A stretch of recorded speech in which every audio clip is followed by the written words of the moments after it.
estar acá compartiendo estas ideas que se están presentando.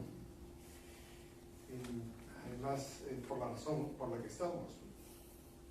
Saben que la edición y la publicación de este libro del Perú, el segundo de la colección Tradiciones Jungianas, que quizás en algún momento se convierta en ediciones jungianas, incluyendo textos producidos aquí, quién sabe, esperamos que sí, tiene una valiosa significación para la cultura en nuestro país. ¿O no? Estamos en el Perú. Estamos en el Perú y quizás, no sé si lo mismo podría decirse de los otros países cuyos símbolos patrios nos acompañan. Aquí tenemos la bandera de España, la bandera de Uruguay, del lugar donde estamos. Estos son los símbolos que de alguna forma nos definen.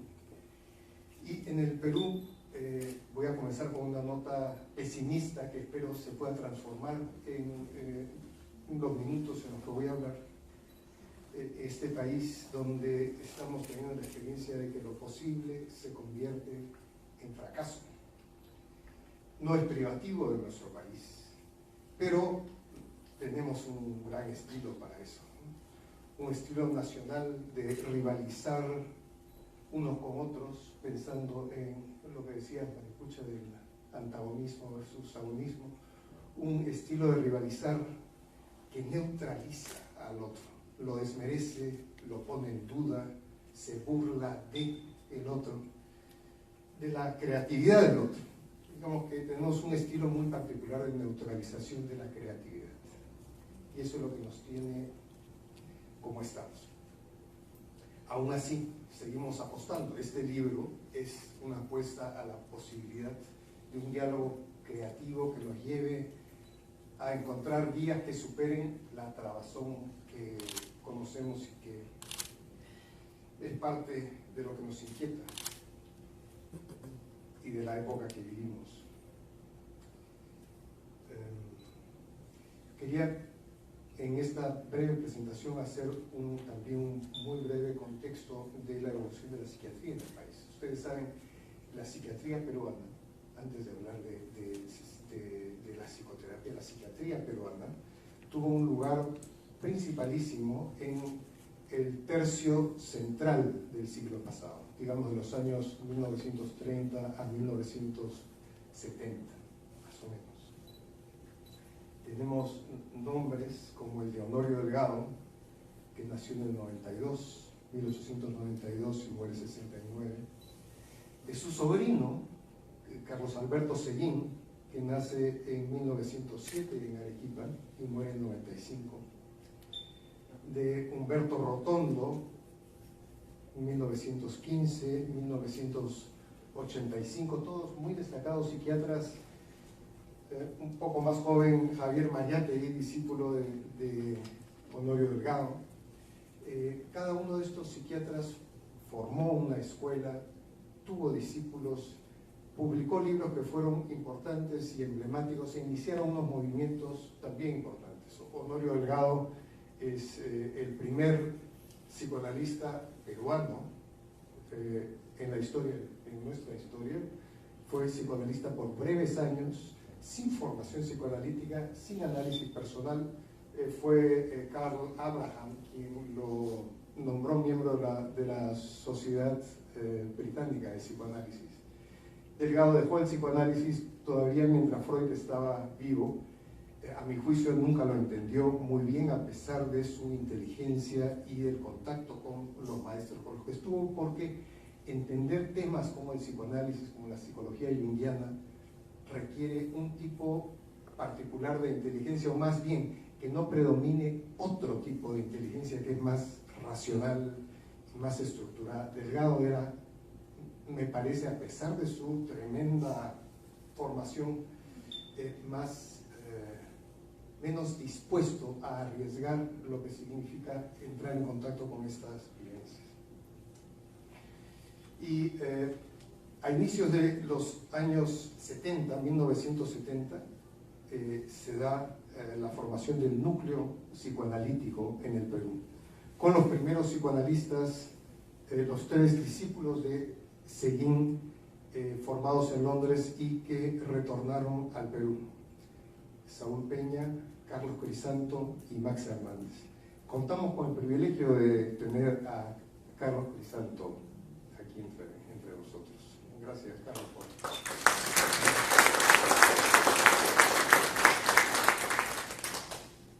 Actualmente la Sociedad Peruana de Psicoanálisis somos 81 miembros y 67 profesionales en formación, o sea, va creciendo lentamente, pero de manera estable. Y en su fundación estuvo presente Bowlby, uno de los que han mencionado también como uno de los psicoanalistas que ponía en la relación paciente-analista uno de los factores más importantes para evolucionar, como viene siendo el psicoanálisis actual.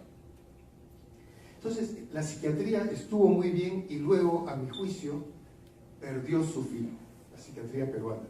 Y también quería decir que tenemos aquí en esta sala varios estimados colegas, miembros de la Asociación Psiquiátrica Peruana, que la verdad que nos honra con su presencia, porque no solamente su experiencia y su compromiso, sino porque estamos hablando de psicoterapia. Y la psiquiatría, no sé cómo será en los países en donde vienen, gran parte de la psiquiatría se divorció, perdió el contacto con la psicoterapia, ¿no? Es mucho más biológica, y la psicoterapia está más en la línea positivista, digamos, cognitivo-conductual, que es interesante, pero se pierde la parte más valiosa del hecho de estar vivo, que es, lo pondremos por así, el misterio.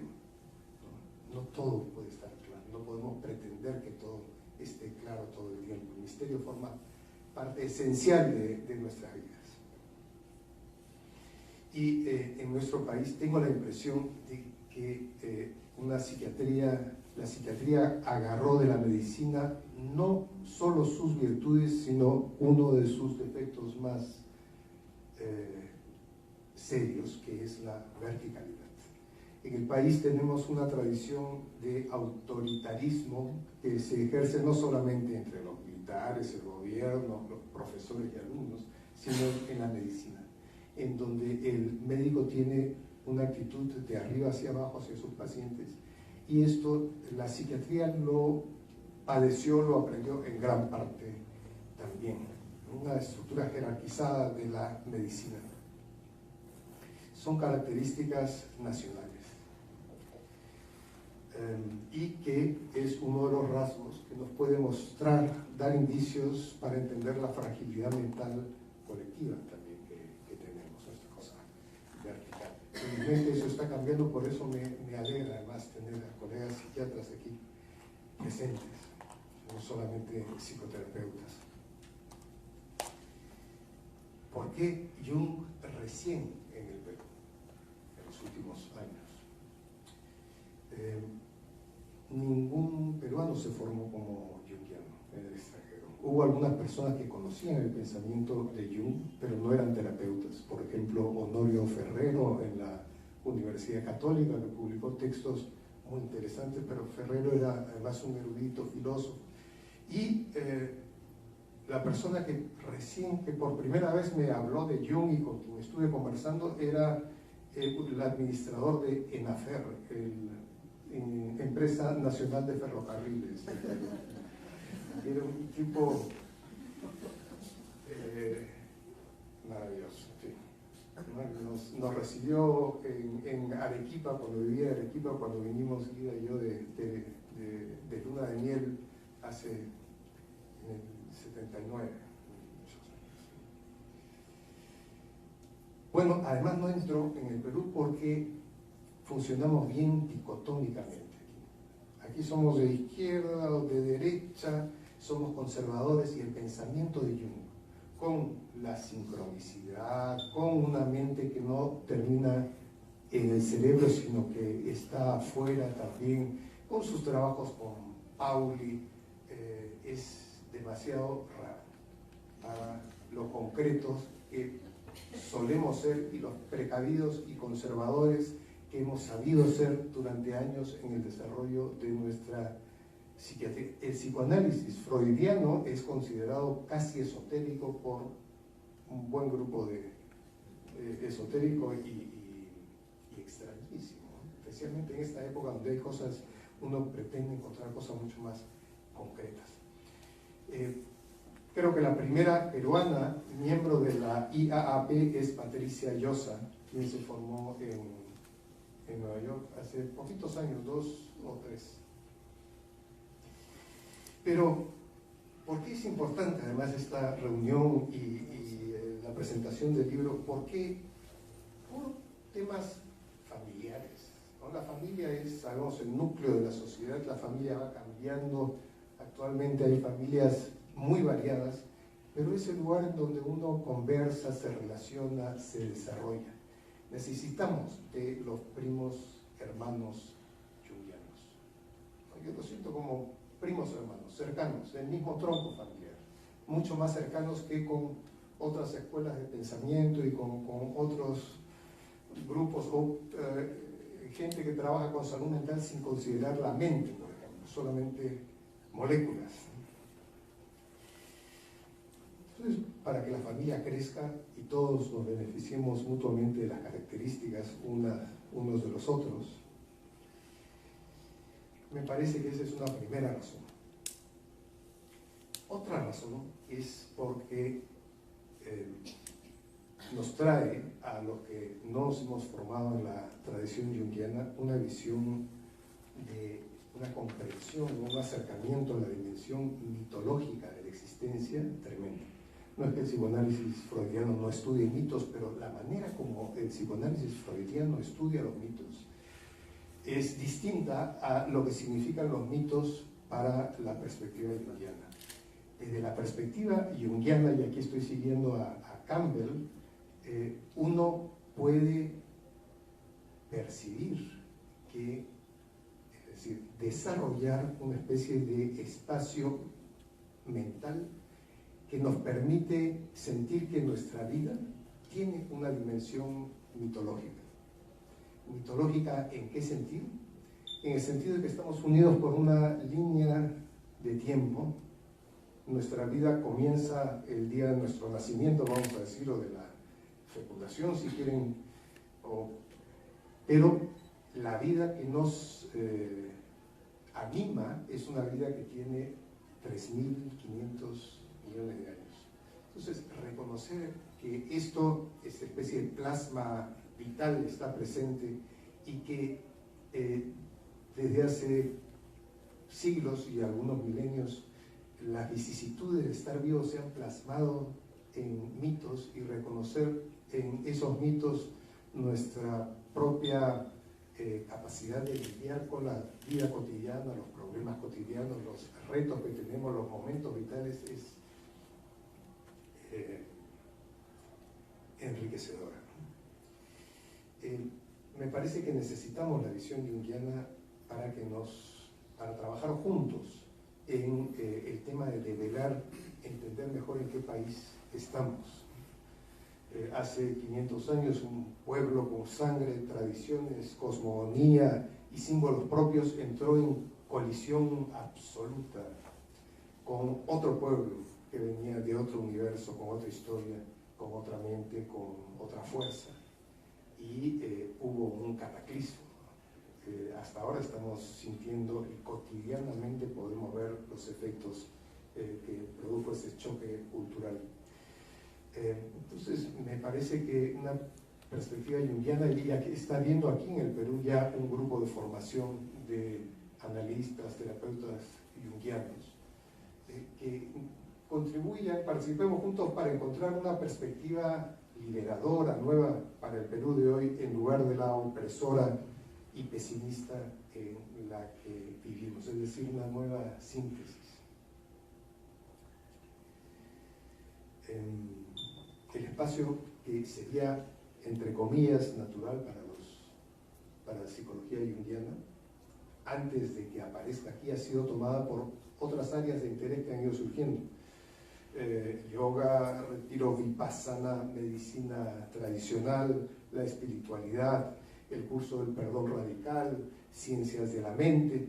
Todas estas perspectivas me parece que están de alguna forma emparentadas, pero la presencia de la psicología junguiana le otorga un peso a todo ese interés y una estructura que puede ayudar a que se siga desarrollando. El uso de la ayahuasca y otras sustancias. Hablando de ayahuasca, es que es un tema que conozco y que me interesa.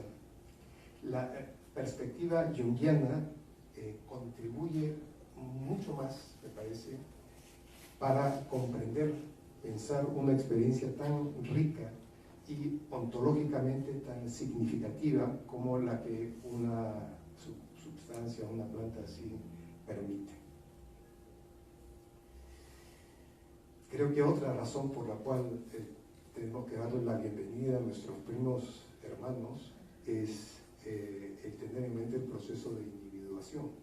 Si bien ya existía desde hace tantos años, llega a ser quien eres de Píndaro y Nietzsche lo ha planteado, la idea de la individuación puesta en un lugar central en la teoría junguiana es muy valiosa.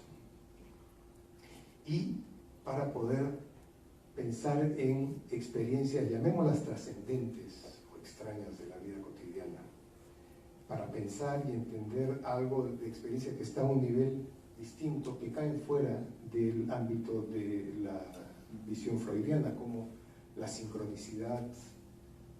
Podríamos hablar seguramente un rato largo, cada uno puede tener historias sobre sus propias experiencias. Así, si bien ahora hay una visión que se ha acercado mucho en la técnica freudiana a la técnica junguiana, no hay una técnica freudiana ni una técnica junguiana, pero digamos que nos hemos desarrollado todos hacia un respeto al diálogo, al vínculo, al trabajo compartido.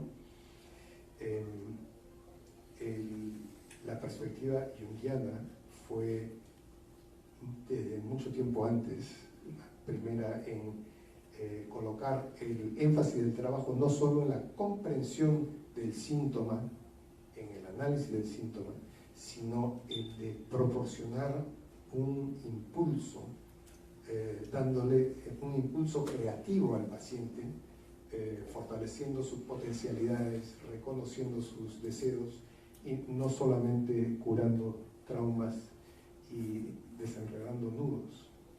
Me parece que a eso se refería Jung cuando decía que la síntesis de su método tenía un valor distinto al análisis de la teoría de Freud, pero esta fue una conversación y una discusión que tuvieron hace 80 años. Hemos avanzado.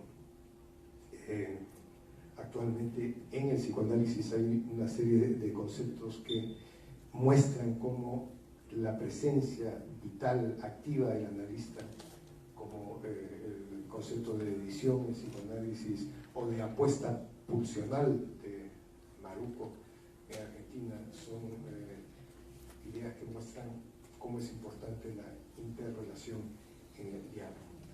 Entonces no puedo terminar, más bien quiero terminar dándole la bienvenida a este libro, la presencia del autor y esperar que esto sea se continúe con un diálogo fructífero, más agonista, menos antagonista, más de colaboración y de enriquecimiento mutuo. Muchas gracias.